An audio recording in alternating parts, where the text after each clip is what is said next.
मित्रों नमस्कार। अपने बीच भारतीय जनता पार्टी की वरिष्ठ नेत्री और केंद्रीय मंत्री श्रीमती मीनाक्षी लेखी जी आपको संबोधित करेंगी। बगल में हमारे दिल्ली प्रदेश के मुख्य प्रवक्ता हरीश खुराना जी हैं। मेरा निवेदन है माननीय मीनाक्षी लेखी जी से कि आपको संबोधित करें।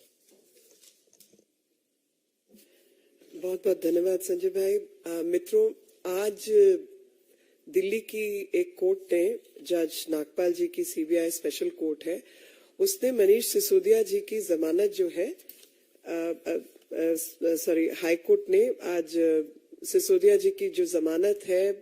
वो रिजेक्ट की गई है और इससे पहले जो है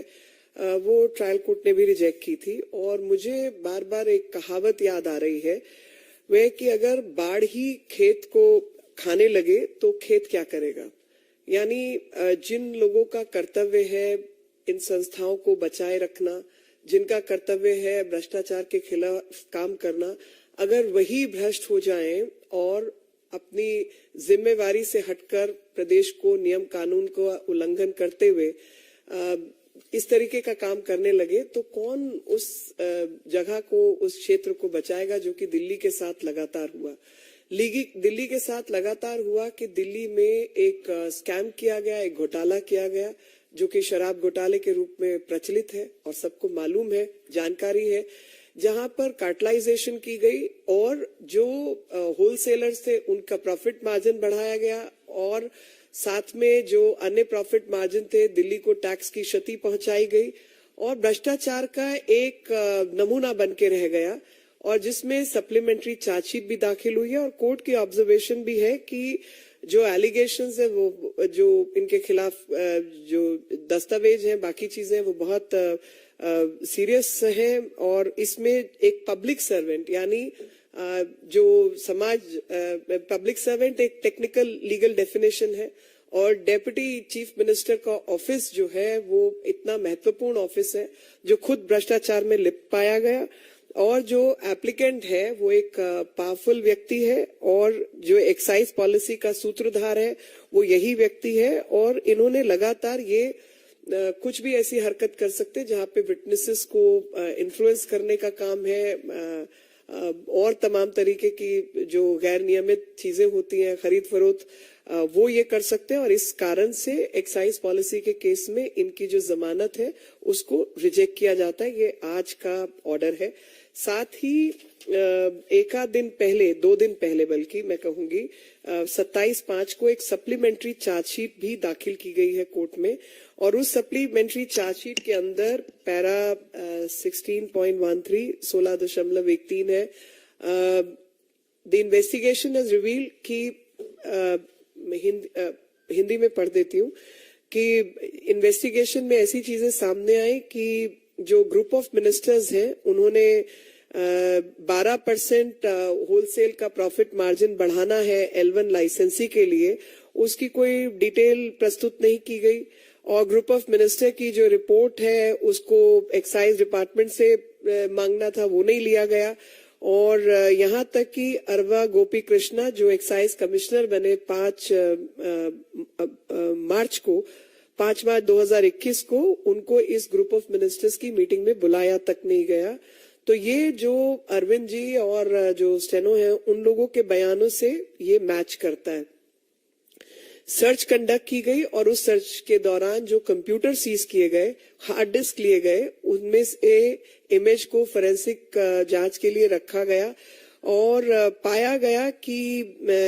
जो nearly final draft group of ministers की रिपोर्ट थी जिसके पहले पेज पर लिखा हुआ था कि डाटा नीडेड, जिसमें कई सारे पॉइंट्स थे और उनमें रिक्वायर्ड था सिसोदिया जी ये सब जानकारी प्राप्त करें और उनका नाम भी मेंशन था और ग्रुप ऑफ मिनिस्टर की रिपोर्ट में एक प्रोविजन था कि 5% जो है मिनिमम डिस्ट्रीब्यूशन फी जो है होलसेलर L1 लाइसेंस के लिए और जिसके ऊपर कोई कैप नहीं होगी, इंडिविजुअली फिक्स करने की बात हुई और जो डिस्ट्रीब्यूटर्स हैं उन्हीं को चूज किया गया और जो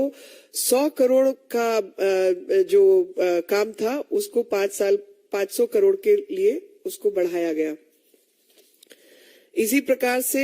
बजट को लेकर जो स्टोरेज डिवाइस है उसने भी जांच पड़ताल की और रिवाइज्ड ड्राफ्ट जो ग्रुप ऑफ मिनिस्टर्स का है उसको पेश किया गया। और सी अरविंद और सुनील सिंगल जो टाइपिस्ट हैं उनके कहे जो उनका बयान है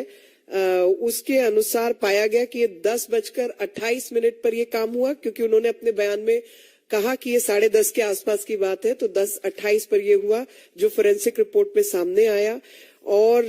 सी अरविंद ने अपने बयान में कहा 164 का जो इन्होंने बयान रिकॉर्ड करवाया था उसमें इस बात को रिवील किया कि 5% से 12% तक जो है उसको बढ़ा दिया गया, और जो ईडीपी प्लस इंपोर्ट फी थी, और साथ में जो L1 लाइसेंसेस जिनका टर्नओवर जो है उसको एलिजिबिलिटी क्राइटेरिया वगैरह 100 करोड़ से 500 करोड़ हर साल का कर दिया गया फॉर द पास्ट 5 इयर्स। ये कंडीशंस को बदला गया। इसी तरीके से और नाम आए 20/5/2021 को और 21/5/2021 को एक्यूज जो है साउथ ग्रुप वाले अभिषेक बोनीपल्ली, अरुण आर पिल्लई, बुच्ची बाबू गोरंतला अलॉन्ग विद शरद रेड्डी, इन्होंने ये दिल्ली चार्टर्ड प्लेन से आए। एक मीटिंग गौरी अपार्टमेंट में हुई और उसमें एक्यूज विजय नायर भी मौजूद थे, और साथ में अमनदीप सिंह ढल और अर्जुन पांडे, जहां पर इस कॉन्स्पिरेसी को इजाद किया गया, हैच किया गया। मोडालिटीज जो है लाइसेंस बदलने की क्या होंगी और फायदा उठाने के लिए अनड्यू फेवर के लिए क्या क्या किया जाएगा। इन्वेस्टिगेशन ने और चीजें जो है वो रिवील की हैं, और उसके मुताबिक जो मनीष सिसोदिया है उसके कहने पर इंडो स्पिरिट को लाइसेंस दिया गया, जबकि उनके खिलाफ कार्टलाइजेशन यानी एकत्रीकरण का एक नियम का उल्लंघन था। बावजूद उसके मनीष सिसोदिया ने धमकाकर अरवा गोपी कृष्णा जो एक्साइज कमिश्नर थे उन्होंने अपने बयान में 164 के बयान में कहा कि स्टर्नली डायरेक्ट किया गया उनको सिसोदिया द्वारा कि L1 लाइसेंस जो है वो इंडो स्पिरिट्स को आप दें। और जो सेकंड एप्लीकेंट थे, डिस्पाइट बीइंग इन्फॉर्म कि एक्यूज मनीष सिसोदिया की कंप्लेंट्स कार्टलाइजेशन की थी, ब्लैक लिस्टिंग की थी, मगर इसके बावजूद उस जो कंपनी है उसको लाइसेंस दिया जाए, ऐसी जो है वो सेकंड चार्जशीट के अंदर, सप्लीमेंट्री चार्जशीट के अंदर इस तरीके की चीजें सामने आई है। जिन सब चीजों को देखते हुए, इन्वेस्टिगेशन को देखते हुए ये जमानत को जो है रिजेक्ट किया गया है। और वापस मैं अपनी बात कहूंगी कि जब बाढ़ ही खेत को खाने लगे तो फिर खेत क्या करेगा। यानी दिल्ली की सरकार जो दिल्ली की सेवा के लिए बनी थी, दिल्ली के डेप्यूटी मुख्यमंत्री का काम था दिल्ली से भ्रष्टाचार को दूर करना, जो वो खुद ही भ्रष्ट हो जाए और भ्रष्ट पॉलिसीज को नियमित निर्धारित करने लगे, तो दिल्ली की सेवा कौन करेगा, दिल्ली से भ्रष्टाचार को कौन हटाएगा।